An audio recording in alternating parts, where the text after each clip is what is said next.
டாரடெக் shows அனைவருக்கும் இனிய வணக்கம்.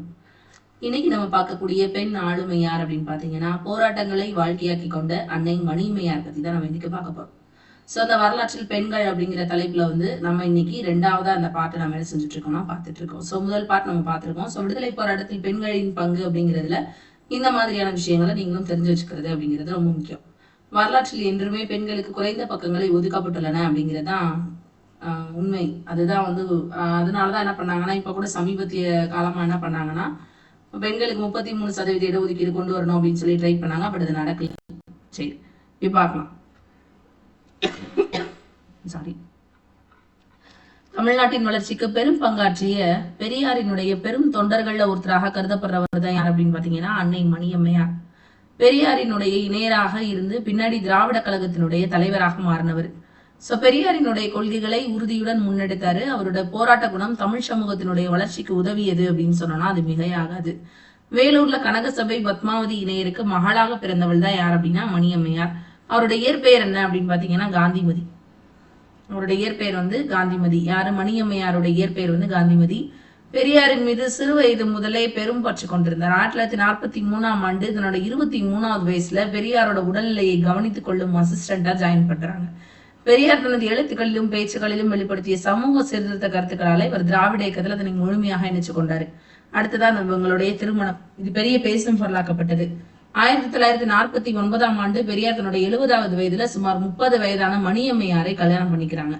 சோ பொதுவெளியிலும் திராவிடர் கழகத்திலும் இது ஒரு பெரிய அதிர்வலைகளை ஏற்படுத்துச்சு. இந்த திருமணம் பலரால் விமர்சிக்கப்பட்டது. ஆனா பெரியார் இந்த திருமணத்தை தனது சொத்துக்களையும் இயக்கத்தையும் ஒரு சட்டப்பூர்வமான வாரிசுக்கு ஒப்படைக்கணும் அப்படின்ற நோக்கத்துலதான் அதை செஞ்சாருன்னு சொல்றாங்க.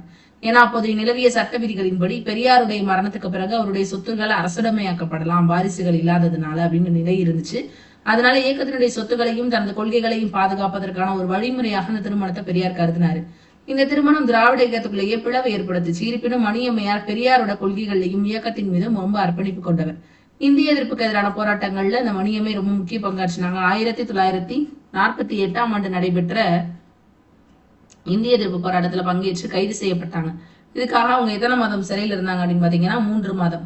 குடியரசு இதழ்ல இழந்தமிழா புறப்படு போருக்கு என்ற கட்டுரையை வெளியிட்டதுக்காக 1 மாசம் சிறையில இருந்தாங்க. பெரியாரினுடைய விடுதலை நாளிதழின் வெளியீட்டாளராகவும் ஆசிரியராகவும் பொறுப்பு வச்சாங்க. இதன் வாயிலாக பெரியாரோட பகுத்தறிவு, சுயமரியாதை, சமூக நீதி இந்த மாதிரியான கருத்துக்களை பரப்புனாங்க. ஜாதி எதிர்ப்பு, நாத்திகம், பெண்ணியம், திராவிடம் இந்த மாதிரி கொள்கைகளை தனது கட்டுரைகள்ல தீவிரமா பரப்புனவங்க. அதே மாதிரி இயக்கம் எப்படி இருந்தாலும் இயக்கத்துக்கு யார் தலைவராக இருந்தாலும் என்னுடைய கொள்கைகளும் கொள்கைக்கு ஏற்ற பிரச்சாரமும் எனக்கு பின்னும் நடந்தேறணும் அப்படின்ற பேராசை எனக்கு இருக்கு அப்படின்னு சொல்லி பெரியார் குடியரசுல எழுதியிருப்பாரு. 1973ல பெரியாரோட மறைவுக்கு அப்புறமாக திராவிட கழகத்தினுடைய தலைவராக பொறுப்பேற்றாரு. 78ஆம் ஆண்டு தனது மறைவு வரை பெரியாரினுடைய கொள்கைகளை காத்து இயக்கத்தை வழிநடத்தி அவங்களோட பேராசையை நிறைவேற்றினாங்க அப்படின்னு தான் சொல்லணும். சோ மணியம்மையாரினுடைய கல்வி மற்றும் சமூக நலப்பணிகள்ல ரொம்ப ஆர்வம் காட்டினாங்க. ஆதரவற்றோர் இல்லங்கள், பெண்கள் விடுதிகள் போன்றவற்றெல்லாம் நடத்தினாங்க. பெரியார் மணியம்மையார் கல்வி மற்றும் தொண்டு நிறுவனம் அப்படின்றத 1974ல தொடங்கி தனது சொத்துக்களை ட்ரஸ்டுக்கு எழுதி வச்சாங்க. ஏழை பெண்களினுடைய திருமண உதவிக்காக ஈவேரா மணியம்மையார் நினைவு ஏழை கைம்பெண் திருமண உதவி திட்டம் அப்படின்றது தமிழ்நாடு அரசால அறிவிக்கப்பட்டிருக்கு. சோ அது அந்த ஒரு பெரிய ஸ்கீம் அது அப்படின்னு தான் சொல்லணும். சோ அதுக்கப்புறம் பெண்களினுடைய கல்வி மேம்பாடு. தனது தலைமையின் கீழ் பெண்களினுடைய கல்வி மேம்பாட்டுக்காக பல பள்ளிகளையும் கல்லூரிகளையும் திறக்கிறாங்க. அன்னை மணியம்மையார் பெரியாரினுடைய கொள்கைகளை உறுதியுடன் காத்தவர் அப்படின்னு சொல்லணும்.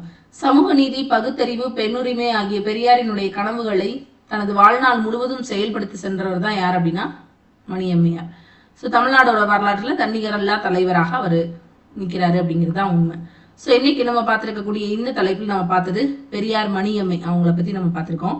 சோ இந்த மணியம்மை எப்ப இணைஞ்சாங்க, எப்ப திராவிட கழகத்தினுடைய தலைவராங்க, இந்திய எதிர்ப்பு போராட்டத்துக்காக அவங்க சிறையில் அடைக்கப்பட்டது, அதுக்கப்புறமா அவங்க பேர்ல அறக்கட்டளை சொத்து எழுதி வச்சுட்டு அவங்களுடைய பேர்ல நினைவு உதவி திட்டத்தை தமிழ்நாடு அரசு அறிவிச்சது, இந்த மாதிரியான விஷயங்கள்லாம் இதுல ரொம்ப முக்கியமா பார்க்கப்படுது. சோ அடுத்த ஆளுமையை நம்ம அடுத்த கருத்துல சந்திக்கலாம்.